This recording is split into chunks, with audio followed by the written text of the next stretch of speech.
What's going on, guys? It's your boy Z85 Jew. We are back here with another video, and today it's actually a little bit different video style. Actually in an office right now. I'm not in front of any of the cars, but I want to sit down and show you guys what I did to my Nismo 350Z. If you remember, when I picked that car up, there was a few things that needed to be done. I wouldn't really say maintenance wise, I guess you could say that, but just things to just fix up the car before I start modifying it, because how I am as a person, I want to get it to a clean slate and then start modifying. I don't want to just start throwing aftermarket parts on it when it needs a few things, right? Other people may not work like that, but that's just how I operate. So with that being said, in this video, I'm just going to show you some of the things that I did just to get it up to standards. I feel like it definitely makes the car just better, you know what I mean? So hopefully you guys enjoy that. Don't forget to smash that like button and subscribe to your boy for new and upcoming videos. But other than that, we're just going to jump right in, and I hope you guys enjoy.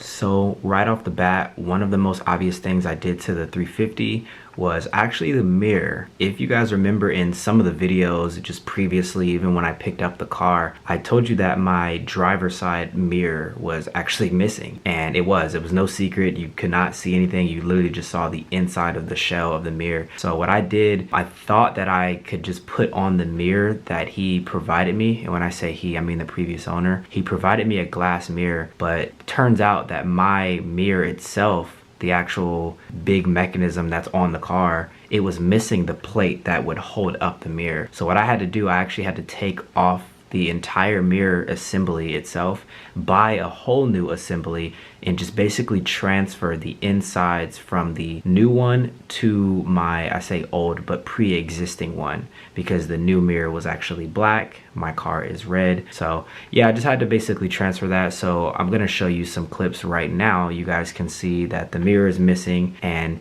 it looks crazy, you know what I mean? It was super hard just backing up the car, you know, driving in traffic, all of that kind of stuff. So once I got this new mirror, it definitely made things a lot easier, and I was able to transfer the stuff over. So that's what I did, and I'm super glad I now have a mirror you guys can see, and it makes life so much easier. Just I wouldn't advise this, but if you ever get a chance to drive a car with no mirror, especially on the driver's side, it's ridiculous. I mean, just any side, it's crazy. You know, you can't see behind you, and I was having to stick my head out the window just to change lanes. It was ridiculous. So I'm glad I finally have a mirror. That was definitely a must in just modifying, quote unquote, modifying the car. So glad it's done. The next piece I want to talk about is actually the badges. So you guys know previously the car didn't have a 350Z badge on the back, and it also didn't have a Nismo badge. The main reason for this is just because the car was repainted. So with that being said, they did have to take off all of the things as far as like badges. Actually, the mirror as well, they had to take off the mirror and everything like that so he could kind of paint the inside of the shell housing of the mirror. So that's why all this stuff was missing. But I guess when he was putting the mirrors back, he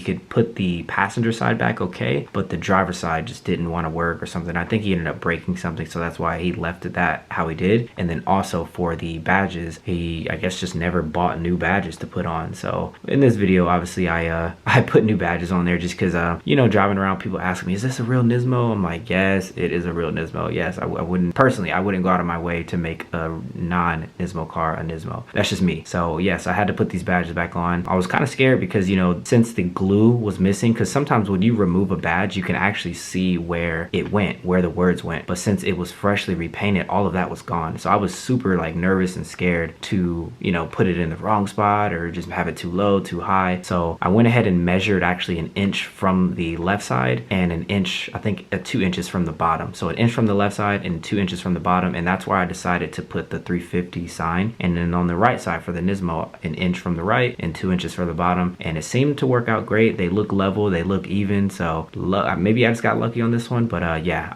I had to do that. Just I feel like it kind of completes the car, you know what I mean? Some people like that badgeless look, but a car like that, you know, that is you know, you pay such a high dollar for, I feel like it definitely needs to have that, at least in the back. So glad it's back. The next piece I want to talk about is a little more obvious. When I bought the car, I was looking at the wheels, you know, seeing if they were curved, which they are. But in the wheel well on the front side, the fender liner was actually torn to crap. So obviously I had to drive the car home like that, 20 hours. So once I got home, went ahead and ordered some new fender liner and replaced it. And luckily everything went pretty smoothly. You know, took the fender liner off, all of the tabs came out, nothing broke at all. So I was super surprised. But meanwhile, while I took out the fender liner, I figured since I was in there, I have some new HIDs for the car that just kind of give it a little more like blue presence and stuff like that. So I went ahead and actually replaced the HIDs as well. So the HIDs are brand new, the fender liner is brand new, and yeah, everything went back smoothly. You know, put the headlights in, and actually I didn't have to take the headlights out per se. Once I took the fender liner off, you can actually get back to the rear of housing of the headlight housing there. So it just made it super easy. Went ahead and replaced all that, put the new fender liner on there, tied everything securely down. You will see that there's a small gap, not a gap I would say, but just a small spacing on the side of the fender liner, like where the bumper meets, and apparently that's normal. So I was like, dang, did I do something wrong? Is it not tight enough? Whatever.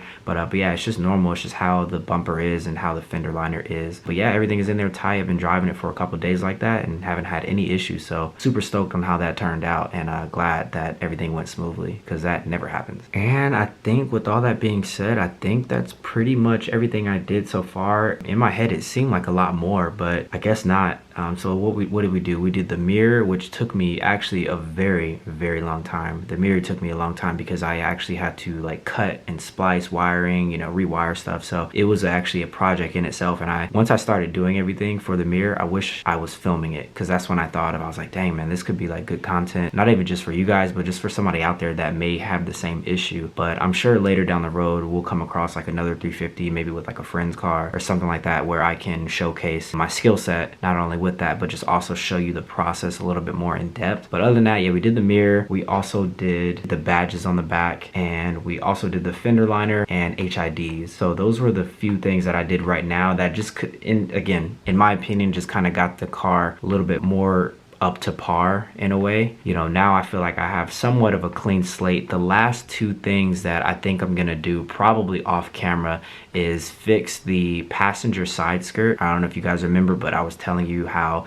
it was popped out a little bit on the back, and then also my rear bumper is sagging on the driver's side. So I think I need to take off the entire rear bumper, which I do not want to do at all, just because I feel like it's gonna be a lot more difficult than it needs to be. But do that, and then once I do those two things, really the car, in my opinion, will be like 100%. I could start doing stuff to it comfortably, and yeah, I just think it would be nice. So if you guys enjoyed this short little video of me showing you what I did to the car, drop a like, and even drop a comment and let me know, you know, if you want to see more videos like this of me kind of just either talking over it, or would you rather me show you and do these things, you know, on camera. So let me know in the comments below. Definitely all the comments influence the videos and how I do things going forward. But other than that, I will see you guys in the next one. Don't forget to hit that subscribe button, and see you soon.